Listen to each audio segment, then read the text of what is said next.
Muy buenas, ¿cómo están? Soy Emilio Perini y es para mí un gusto, un auténtico placer estar aquí haciendo nuevamente Tenemos Historia, el programa, el espacio de radio donde nos proponemos conversar con académicos, historiadores, periodistas, escritores, oftalmólogos, médicos, ingenieros, contadores, maestros, profesores, arquitectos, de todo hemos tenido. Vamos a tener y hay ingenieros agrónomos. Hay ingenieros agrónomos, tenés razón, sí, muy lindo ese programa también. Y farmacéuticos. Farmacéuticos. Bioquímicos. Casi todo tipo, contadores también tuvimos algunos. Contadores también. Sí, casi todo, abogados por supuesto muchos. Casi todo tipo de profesión y personaje o persona que de alguna u otra manera se haya ocupado de algún aspecto de nuestro pasado, de nuestra historia, y a través de un libro, de un trabajo, un artículo, una investigación, nos ayude de alguna manera a comprender de dónde venimos, cómo llegamos a ser lo que hoy somos, cómo nos formamos, y tal vez, solo tal vez, intuir hacia dónde vamos. Y como nos gusta decir con Omar López Matos, si no sirve para nada eso, nos divertimos un rato, claro, aprendemos algo nuevo y tratamos de pasarla bien. Una perspectiva del mundo. Exactamente. Eso es cultura general. Bueno, este programa, que está en su temporada número 11, nació allá por junio de 2006, y voy a anticipar algo. El primer programa es con nuestro invitado de hoy, lo hice. Sí, ¿verdad? Creo que el 3 o el 6 de junio del 2006. Y que desde hace ya 7, 8 años hacemos junto a Omar López Matos. ¿Cómo estás, Omar? ¿Bien? Muy bien, muy bien. Bueno, hago lo parroquial y les cuento con quién estamos y de qué vamos a hablar hoy. Les recuerdo que nos pueden escribir a programa tenemoshistoria@gmail.com, que me pueden encontrar en Twitter, @Emilio Perina.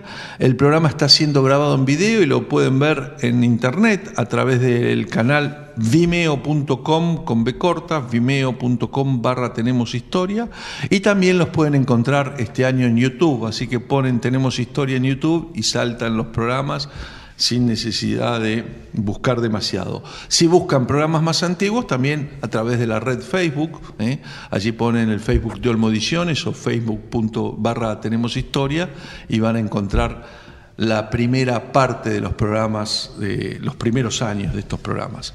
Bueno, hoy tengo el enorme agrado y el gusto de que nos visite nuevamente César García Belsunce. César es abogado y doctor en historia, pero mucho más importante para nosotros es miembro de número y expresidente de la Academia Nacional de la Historia, donde integra el grupo de trabajo sobre historia de la población, y además, para mí, además de que es un amigo, fue también director del Archivo General de la Nación, así que reúne, creo que es el único director que ha sido presidente de la Academia Nacional de la Historia y director, ¿no? ¿Hubo otro, César? ¿Qué tal, César? Fernando Barba. Ah, Fernando Barba. No, perdón. No, pero Enrique Barba. Enrique Barba, el padre de Fernando. ¿Y Enrique fue presidente de la Academia Nacional de la Historia también? Sí. Ahí está. Bueno. Varios años, y fue mi sucesor en la dirección del archivo. Claro, perfecto. Bueno, aclarado este punto, César, te damos nuevamente la bienvenida. Este programa nació de una conversación con César García Belsunce, así que para mí tiene mucha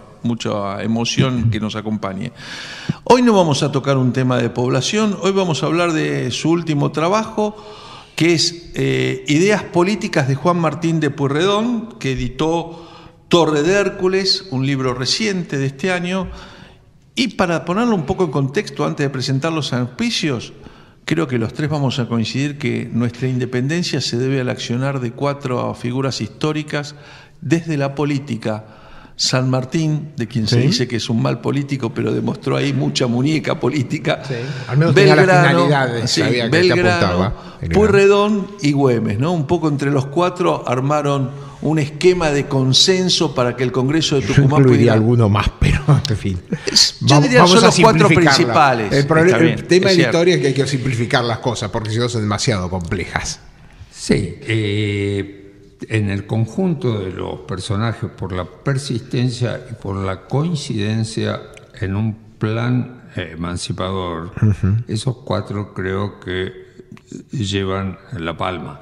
Por supuesto, hay quienes los apoyaron, quienes no los apoyaron, pero a esas 4 personas se debe que se haya consolidado el Estado argentino. Fueron las caras visibles. Sí, y los que más, como dice César, empujaron el tema. Por supuesto que no fueron los únicos, pero son los más destacados. Ahora, Lo que me parece interesante de nuestra charla de hoy, por eso los invito a que después de los auspicios nos sigan, es que de los 4, tal vez el menos conocido o estudiado y sobre el que menos se escribió es el personaje que vamos a tratar hoy, que es Juan Martín de Pueyrredón. Presentamos los auspicios y estamos conversando con el doctor César García Belsunce a propósito de las ideas políticas de Juan Martín de Pueyrredón.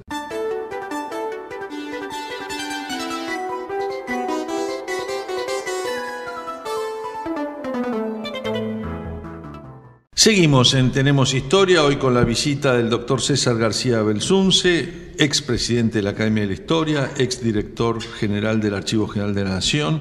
Y a propósito de su último libro, tiene un libro, yo diría, casi canónico, con Carlos Floria, Historia de los Argentinos, ¿no? Ese es el título, editado por el Ateneo, pero hoy vamos a hablar de las ideas políticas de Juan Martín de Pueyrredón, que de los 4 padres principales que hemos denominado así de la patria, los que más forjaron el Congreso de Tucumán y la marcha hacia la emancipación y la independencia, es tal vez el menos conocido. Así que la primera pregunta, César, es ¿de dónde es una familia de origen francés? ¿Cómo llegan al Río de la Plata? ¿Cuál es un poco el origen de Juan Martín de Pueyrredón?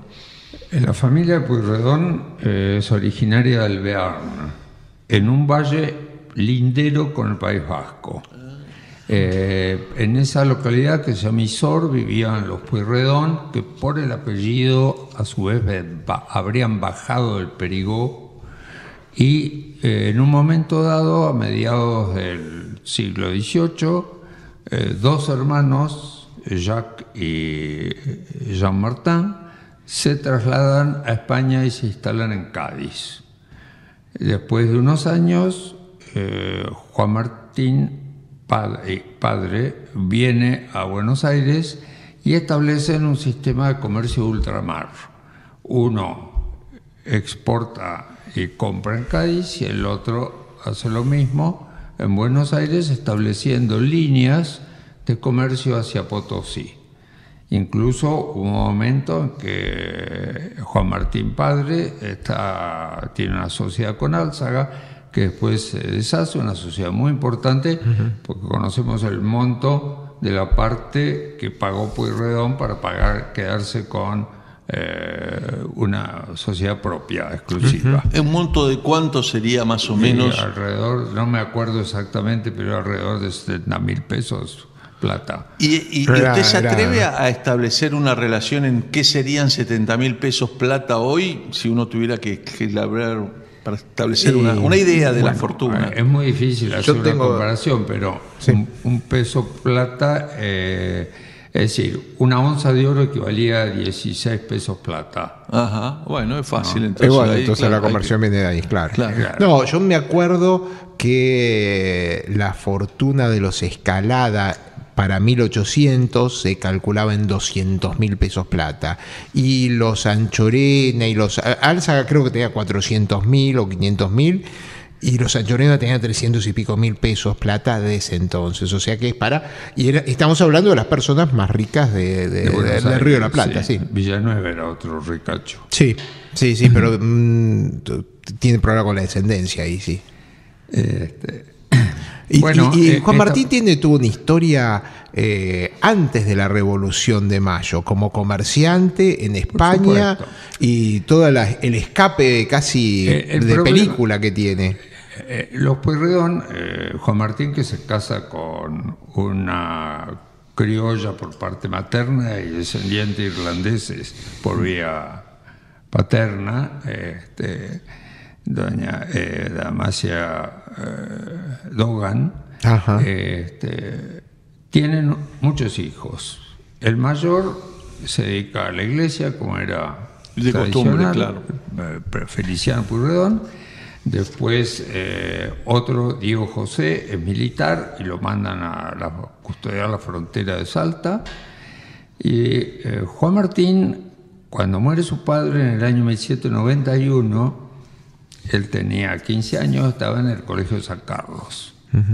Y su madre decide sacarlo del colegio para ponerlo a trabajar con su yerno, que era el que al morir su marido había quedado al frente del negocio de la empresa, que era Anselmo Savaliente.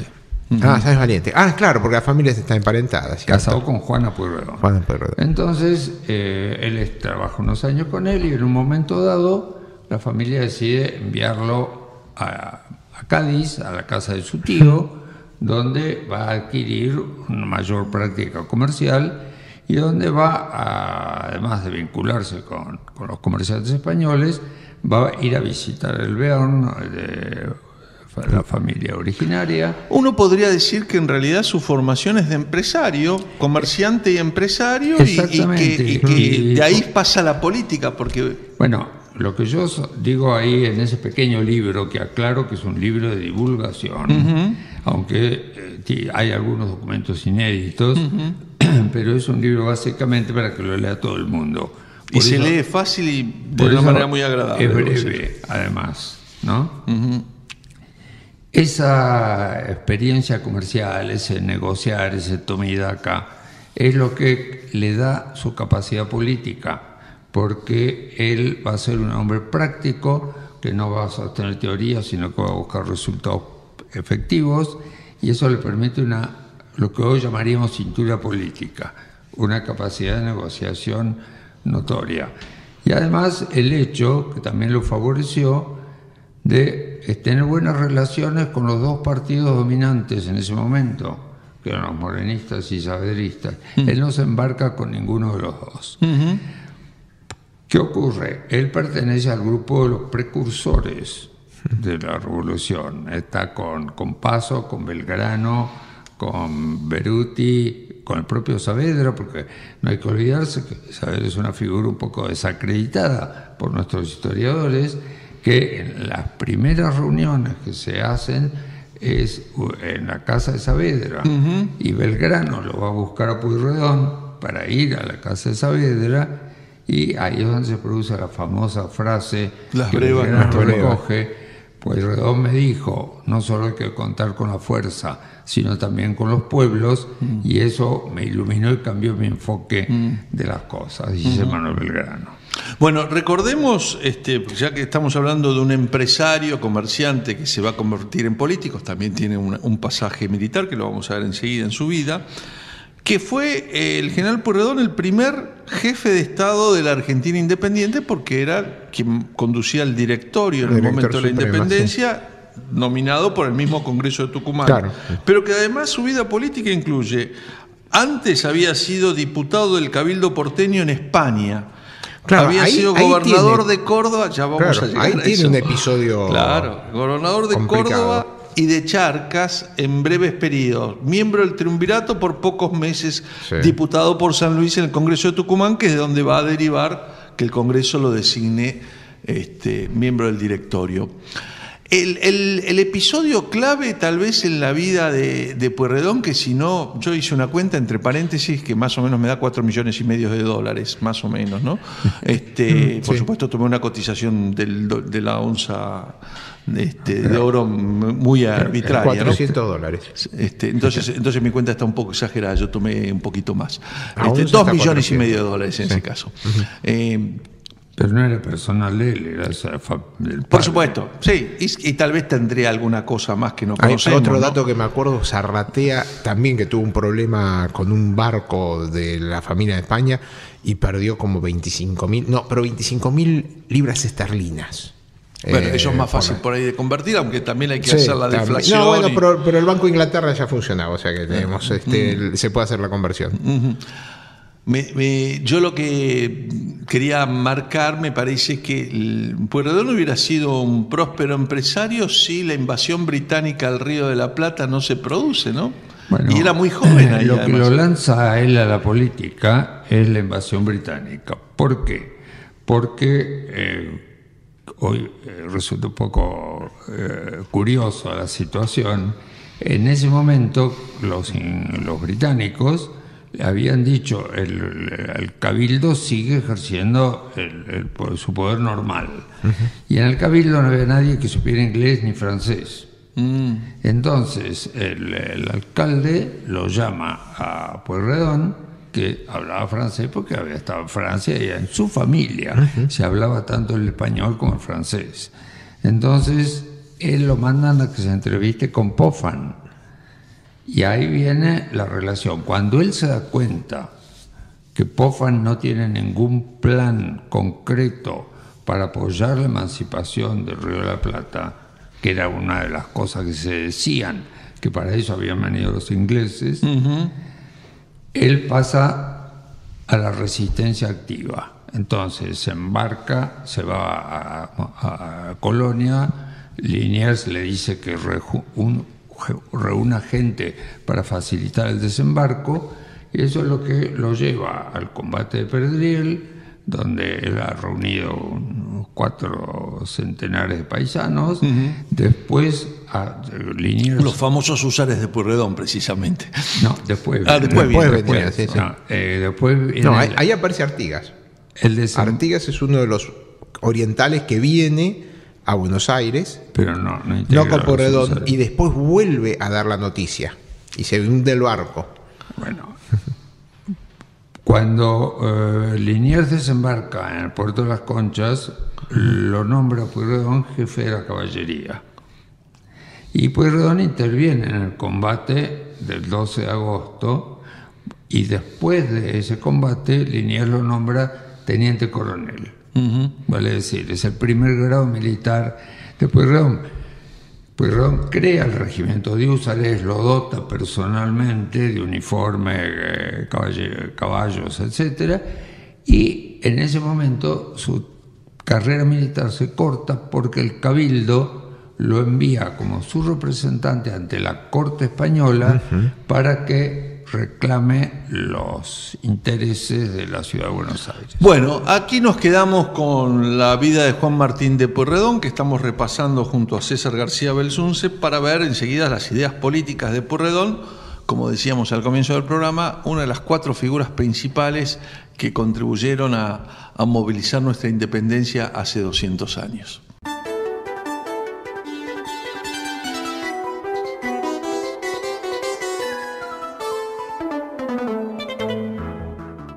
Seguimos en Tenemos Historia, nos visita hoy el doctor César García Belsunce, bueno, recuerdo, expresidente y miembro de la Academia Nacional de la Historia, exdirector del Archivo General de la Nación, y su libro, lo que estamos viendo, es un trabajo de divulgación sobre las ideas políticas de Juan Martín de Pueyrredón. Antes de volver a Pueyrredón, me parece, César y Omar, interesante la charla que ustedes sostenían en el corte, porque yo hacía referencia a lo curioso que resulta nuestra historia en los últimos 50 o 60 años se militarizó demasiado, sobre todo desde Perón en adelante y sobre todo desde el momento en que San Martín se convierte en el padre de la patria. Claro. Pero en realidad ni Belgrano, ni Pueyrredón, ni Saavedra, ninguno de ellos tenían cargos militares, sino es consecuencia de la invasión británica al Río de la Plata y la fuerte militarización que sufre la ciudad de Buenos Aires, que lleva a que una cantidad de personas que eran... Saavedra me decía es agricultor, otro era abogado, otro era... Terminan teniendo vidas paralelas militares. Bueno, pasan a la historia con el título de... Claro, pero no es del todo justo, porque su formación no es esa. Sí, no es esa. Es un proceso de militarización de la sociedad, consecuencia de la necesidad de hacer frente a la guerra contra el Imperio Español. Eso primero el imperio inglés y después... Primero la reacción contra la invasión británica, que obliga a levantar un ejército, que lo cual hace Liniers, a la manera de la Francia revolucionaria del 91, claro. ¿no? La nación en armas. Entonces, el ejército del Rin y todo eso. Sí. Crea un ejército popular. Cosa que una vez me explicaste que no existió en ningún lugar del Imperio Español, y yo siempre destaco que esa fue la primera revolución que hubo en el Río de la Plata.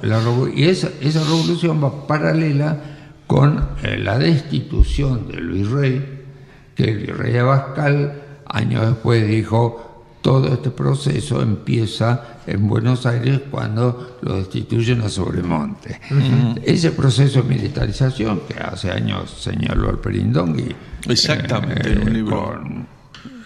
Y que de hecho estaba en los textos, aunque no señalado específicamente, llevó a que los militares se constituyeran no solo en jefes y factores de presión política, caso típico el de Rondó, sino también en un escalón social más distinguido que el que existía antes. Bueno, volvamos ahora sí a Pueyrredón, y me parece que Pueyrredón, que va enviado por el Cabildo a España, ahí le toca vivir uno de los momentos cúlmines para nuestra historia y la española, que es la farsa de Bayona y todo ese proceso. Que ya venía con ideas republicanas, como lo acredita su correspondencia privada, con una admiración por la sociedad francesa. Le dice a uno de sus hermanos en una carta: es el lugar donde mejor se desarrolla y más libremente el pensamiento del hombre. Presencia la corrupción y la decadencia de la monarquía española. Y eso es lo que transmite acá. Es decir, eso lo transmite. No vamos a seguir defendiendo a estos mamarrachos. Con ingenuidad, diríamos, a las autoridades del Cabildo, que han cambiado. Ya no son el grupo San Valiente que lo envió, sino que es el grupo Álzaga, el que, y cuando reciben las informaciones, se escandalizan y dicen: la presencia de este hombre. Y lo dice además otra carta de la Junta Central de Sevilla después, que es un hombre atractivo, muy inteligente, de origen francés, ideas muy avanzadas, cabeza acalorada, dice la Junta de Sevilla. Es un peligro que se comunique con los patriotas o la gente de la sociedad porteña. Entonces, lo que hay que hacer es detenerlo ni bien llegue y mandarlo a España. Y Pueyrredón, que ya había sabido fugarse de las órdenes de Murat, se va a fugar. Expliquemos eso de las órdenes de Murat, básicamente porque él está en España cuando Napoleón entra y corona a su hermano, lo cual es un golpe de Estado tremendo que va a repercutir en todo el imperio. Claro, que va a ser la captura, por así decir, de los reyes de España para quedarse con la corona en un Bonaparte. Murat lo quiere enviar a Bayón y él se da cuenta de eso. Y lo van a detener para mandarlo a Bayón, entonces se escapa con la ayuda de Gurruchaga, que también estaba en Madrid. ¿No? Murat era uno de los generales principales de Napoleón. Bueno, cuñado de Napoleón. Claro, cuñado además. Entonces, con la hermana. Príncipe de Nápoles. Ahora, eso está indicando además que lo tenían identificado como un español americano revoltoso e importante, porque si no, porque se iba a ocupar Murat de Pueyrredón. Exacto. Y cuando lo detienen en Montevideo, lo embarcan de vuelta y él se fuga al llegar a Santos. Hay toda una historia. Novelesca, sí. Sí, como muchas de los episodios de la vida de Pueyrredón, logra escaparse en un bote y vuelve a presentarse en Buenos Aires. Y en Buenos Aires se incorpora al grupo confabulador de los revolucionarios, donde ocurre el episodio que ya relaté con Belgrano. Exacto.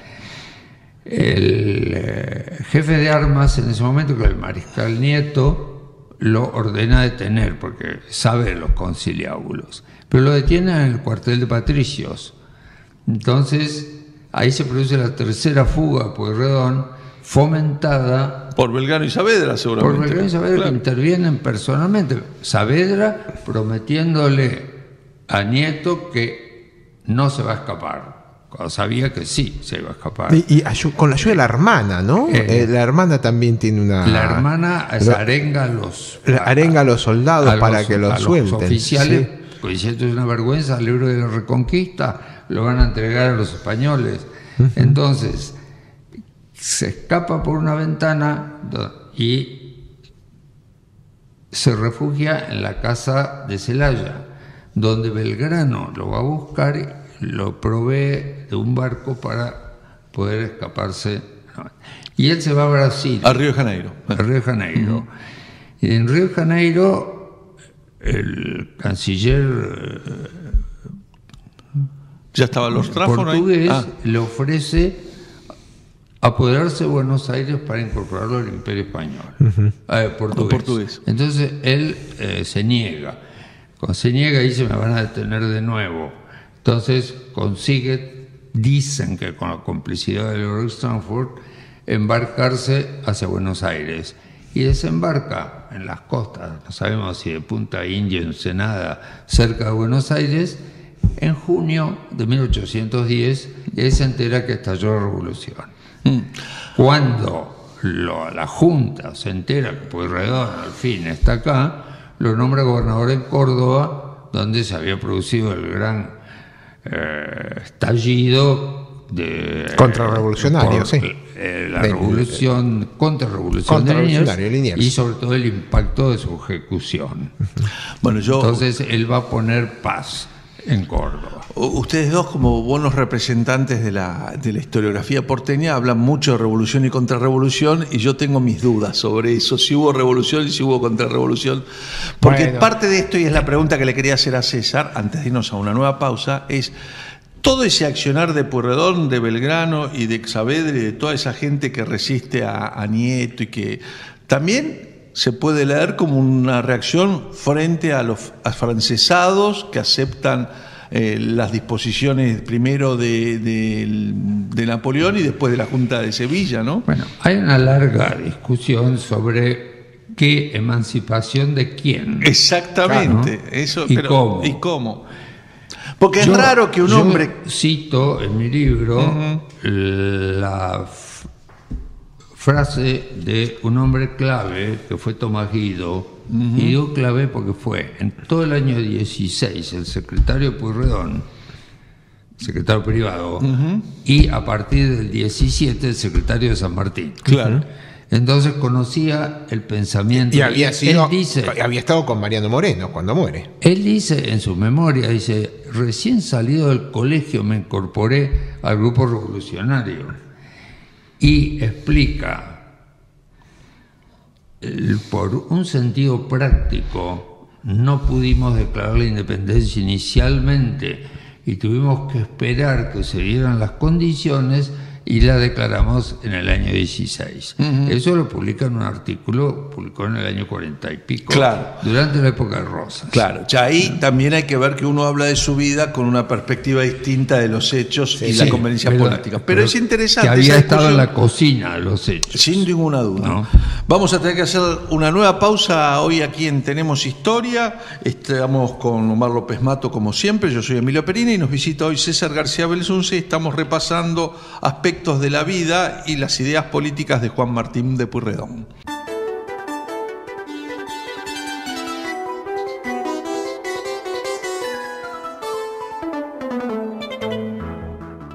Seguimos en Tenemos Historia. Les recuerdo que nos pueden escribir a programa tenemoshistoria@gmail.com. Me pueden encontrar en Twitter, @Emilio Perina. Pero se pueden encontrar en internet buscándolo en el canal vimeo.com. Allí ponen vimeo.com/Tenemos Historia, y también se puede encontrar en YouTube.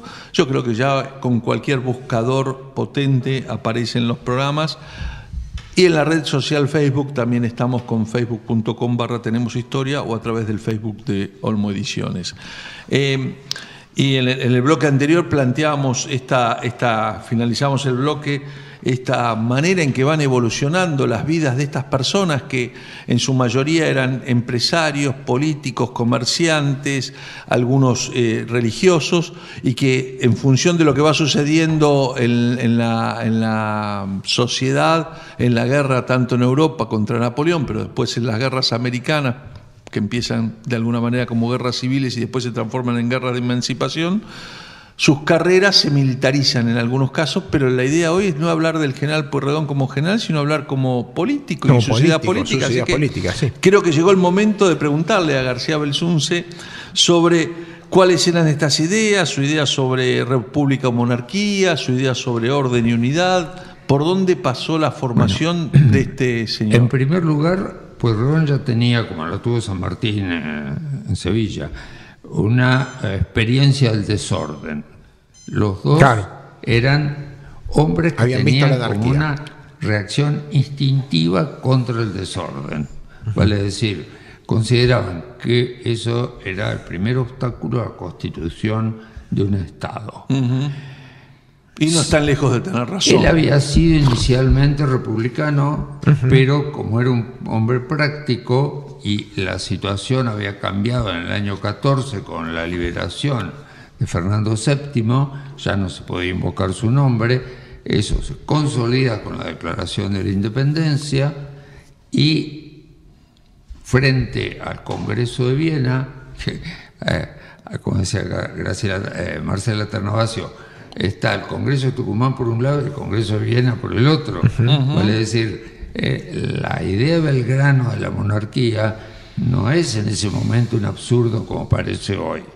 Es decir, vamos a evitar que Europa se nos venga encima. Menos Güemes, los tres que nombramos como... Los tres eran monárquicos. Sí, Belgrano, San Martín y tal vez Pueyrredón. Pero monárquicos. Expresamente monárquico fuera San Martín. Sí, eso iba a decir, porque tanto Pueyrredón como Belgrano eran monárquicos por razones prácticas, porque se habían mostrado republicanos mucho antes. Quiero recordar como un bisatergo, la traducción que hace llegamos. Belgrano de la despedida de George Washington al pueblo de los Estados Unidos, que es un documento de un republicanismo casi perfecto, ¿no? Exacto. Así que Belgrano es monárquico por necesidad política, ahora, no por convicción. Yo siempre creo que la monarquía acá después la palabra monarquía pasa a tener un sentido peyorativo por el tema de la inmigración. También tenemos que traer inmigrantes que muchas veces estaban huyendo de los excesos de la monarquía europea. No solo por eso, fíjate que los títulos de nobleza en el Río de la Plata nunca tuvieron mucha importancia. Hubo pocos. Y cuando se vendían, los Borbones vendían títulos de nobleza en España, nunca hubo compradores en el Río de la Plata y había fortunas. Por supuesto.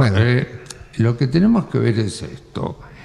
En ese momento, la única república, dejemos de lado la Confederación Suiza, eran los Estados Unidos. Y Estados Unidos no estaba en condiciones políticas de apoyar la Revolución Sudamericana. En consecuencia, como era necesario tener un reconocimiento y un respaldo para poder constituirse definitivamente, incluso para lograr la paz con España, era necesario el apoyo de las monarquías. ¿De qué monarquías? No las monarquías absolutistas del Congreso de Viena, pero sí la monarquía británica.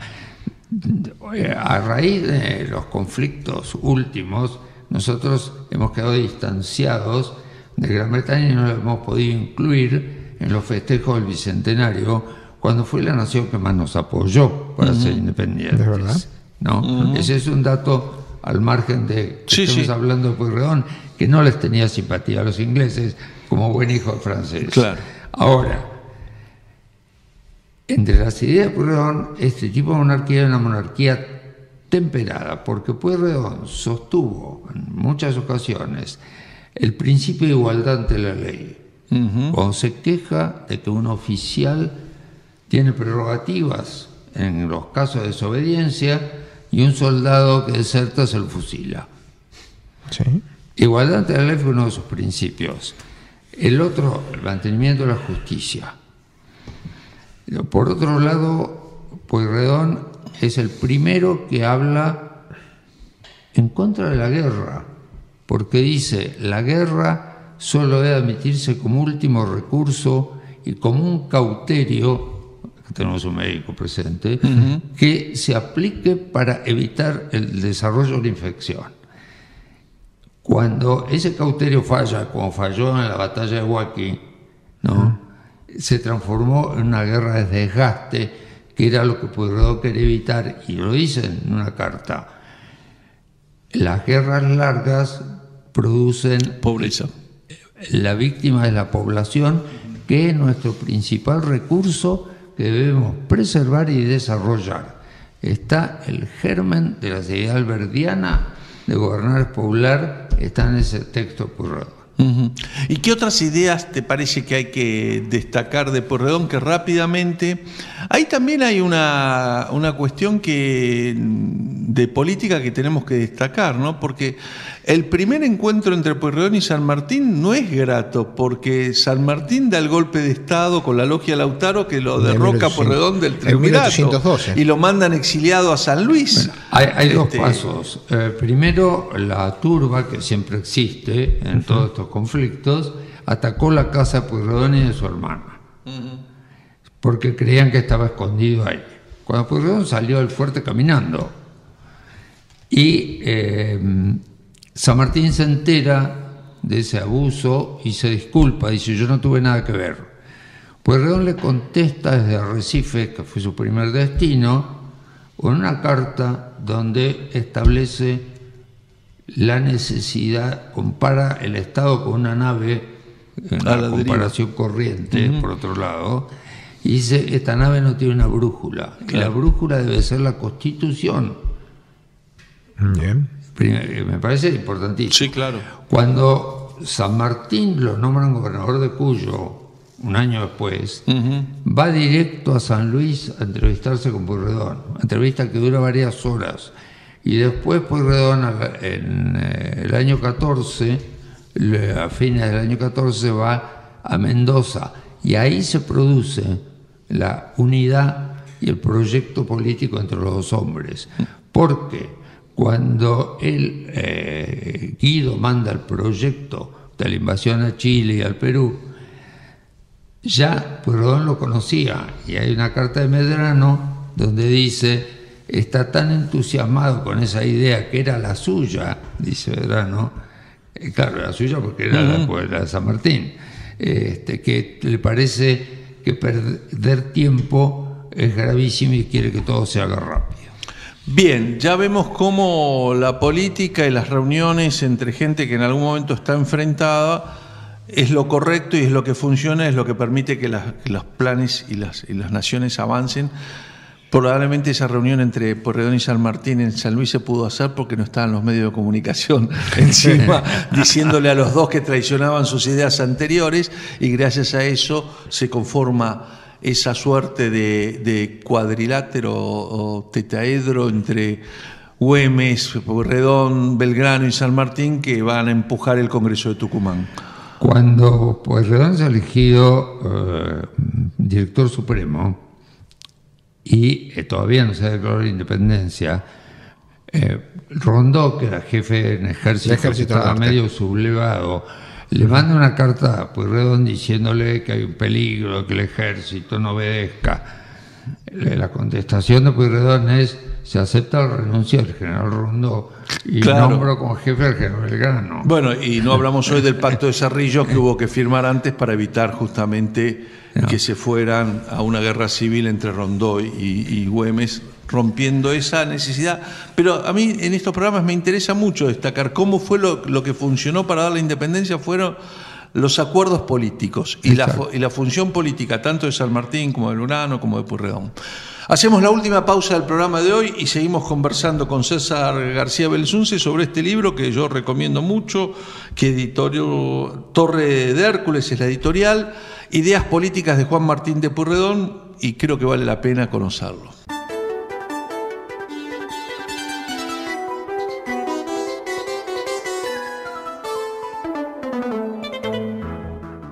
Seguimos en Tenemos Historia, nos visita hoy un gran amigo, para mí un gusto, lo dije al comienzo, el primer programa de este ciclo de Tenemos Historia en el 2006 se hizo con él, César García Belsunce, es doctor en Historia, autor de un libro importantísimo con Carlos Floria, para quien busque una historia argentina integral. Y hoy estamos hablando de las ideas políticas de Juan Martín de Pueyrredón, y tengo que recordar una vez más que fue presidente de la Academia Nacional de la Historia y director general del Archivo General de la Nación. César y Omar, mencionamos, y Omar en algún momento lo planteó, no solo fueron Pueyrredón, Belgrano, San Martín y Güemes, sino que hubo otra gente. Y la verdad que para hacerle honor a esa otra gente, otro permanente olvidado es Juan José Paso, el jurista. de Anfunes, otro ideólogo. que fueron después maltratados. Vicente Fidel López mencionamos. Vicente Fidel López. López y Planes. López y Planes. López y Planes. Digamos, los que daban contexto jurídico a las situaciones y por supuesto, uno de ellos también Medrano. Medrano, sí. Y en el libro hay Medrano, diputado por la Ciudad de Buenos Aires, sí. Es junto Cayetano Rodríguez es el redactor del Congreso, pero Medrano es el que va a reproducir en 1821 el acta perdida de la Declaración de la Independencia, o el acta que en realidad estaba en el libro de actas y que va a aparecer después y después se va a volver a perder. Exacto. Es un congreso donde hay mayoría de clérigos. Que eso se explica, entre otras cosas, porque eran los que sabían derecho canónico, derecho de gente. Y sabían leer y escribir, sabían el alfabeto. Ellos, los abogados, eran los que sabían derecho, vale decir, los que tenían las condiciones para preparar un proyecto de constitución. Exactamente. ¿Cierto? Después había uno que otro militar, Gorriti. No, Gorriti, el único, pero era abogado también. Que abogado. Y había varios militares abogados, como era Alejandro Heredia. Sí, pero no participaron. El Congreso lo manda a sofocar la sublevación en La Rioja, en los primeros meses del año 16. Bueno, el Pueyrredón, que era tan práctico, se queja de la teorización a que son propensos los doctores. Dice, incluso una frase pintoresca, doctores no entienden nada de la realidad y van a convertir esto en un argel de hombres con peluca, ¿no? Es una frase histórica. Sí, muy interesante. Dirigida a San Martín, además. Él veía la necesidad de que el Poder Ejecutivo fuera fuerte para poder conducir la revolución. Y se quejaba de las interferencias, porque en ese momento que no estaba nada claro la división entre el Poder Legislativo y el Ejecutivo, ¿no? De todas maneras, ¿cuál es el saldo del gobierno Pueyrredón? Es mantener relativamente, porque siempre existió el problema del litoral, mantener la paz del grupo central de la República. Y a Córdoba, sobre todo de este lado, ¿no? Contener el frente del Alto Perú, con Güemes y Belgrano, hacer posible la liberación de Chile y el proyecto de invasión al Perú, y evitar o demorar la guerra con Portugal, porque él sostenía ya desde el año 11 en una carta que le manda a Chiclana: no se puede luchar contra dos potencias al mismo tiempo. Esa idea de evitar el doble frente, la obsesión alemana, las dos últimas guerras mundiales, pues la tenía muy clara, pese a que no era estratega, ¿no? Tenía muy claro que no se podía. Dice, incluso hay una carta de San Martín, le dice a Guido: parece que vamos a tener otra guerra con Portugal. ¿Con qué la vamos a sostener? Usted que está ahí adentro, dígame con qué, ¿no? Y entonces Pueyrredón, por lo cual se gana la antipatía de los orientales y en cierto sentido los entrerrianos, lo que hace es evitar, con quejas y mirando para otro lado, que los portugueses ocupen la banda oriental, lo derroten a Artigas, pero él con eso salva la acción de San Martín en liberar Chile. Está bien. Me parece que para ir cerrando, no, me quedé enganchado porque también, y acá tengo un artista, tampoco los orientales suelen recordar que permanentemente invadían Portugal para robar ganado y provocar a los portugueses, ¿no? No, al revés. Los portugueses invadían, los banderantes, todo eso se invadían. Literalmente hasta el Río Negro en Uruguay era tierra prácticamente brasilera, las haciendas eran brasileras, etcétera. No, estaba deshabitado. Además, solamente la costa, Salto. Era un área sin autoridades constituidas. Sí. Ahí cada cual hacía lo que le parecía que convenía. Claro, una falta de Estado, ¿no? Y no sé si te quedó algo, César. Bueno, hay un ensayo de Estado en purificación. Cuando se hace la ciudad de purificación, el pueblo de purificación, ahí hay un ensayo de Estado. Lo que pasa es que era muy primitivo. Era un país donde habían quedado menos de 60.000 habitantes, tenía Uruguay. Y tenían que enfrentar un ejército brasilero de 10.000. Claro. No había gente. No, y ese era el problema también de las autoridades nacionales argentinas. Es decir, que ¿con qué enfrentaban ese ejército? Claro, uno habla de ejército. No bastaba la montonera de Artigas. La prueba está que tanto Artigas como Rivera fueron derrotados por los portugueses. Hubieran sido derrotados, aunque Buenos Aires los hubiera ayudado. Y probablemente sí. Bien, nos quedamos sin tiempo. La verdad que ha sido gratísimo revisar, y nos quedó mucho por revisar, de las ideas políticas de Juan Martín de Pueyrredón, un empresario, un comerciante que la vida lo llevó a convertirse en político. ¿Qué político? Primer jefe de Estado argentino, con un gobierno que duró prácticamente 3 años, ¿no? Porque a Pueyrredón se lo designó director supremo hasta que se dicte la Constitución. Por eso, cuando se dicta la Constitución, él renuncia. Cumplió el mandato. Y como el Congreso dice, ¿qué vamos a hacer ahora? Le dicen, no, porque todavía no se juró. Y Pueyrredón dice, a mí me nombraron hasta que se dicte, no hasta que se jure. Insiste, le vuelven a rechazar y al final dice, mire, yo estoy enfermo, no puedo seguir. Entonces le acepta. Y no dejemos de lado un pequeño gran detalle. Padre de uno de los más grandes pintores argentinos, que fue Prilidiano. Y ingeniero también, por supuesto. Del Puente Pueyrredón. Claro. Sí. Bien, César, muchas gracias por habernos acompañado en este programa de TEDx. Y yo quiero agradecerle a Emilio que después de 10 años seguimos en la brecha de difundir una historia que nuestro pueblo lamentablemente no la conoce. Bien, para eso estamos con este programa y con eso nos divertimos junto a Omar López Mato. Omar, ¿nos reencontramos la semana próxima? Vamos a estar acá. Los estaremos esperando aquí en Tenemos Historia. Pasen una buena semana.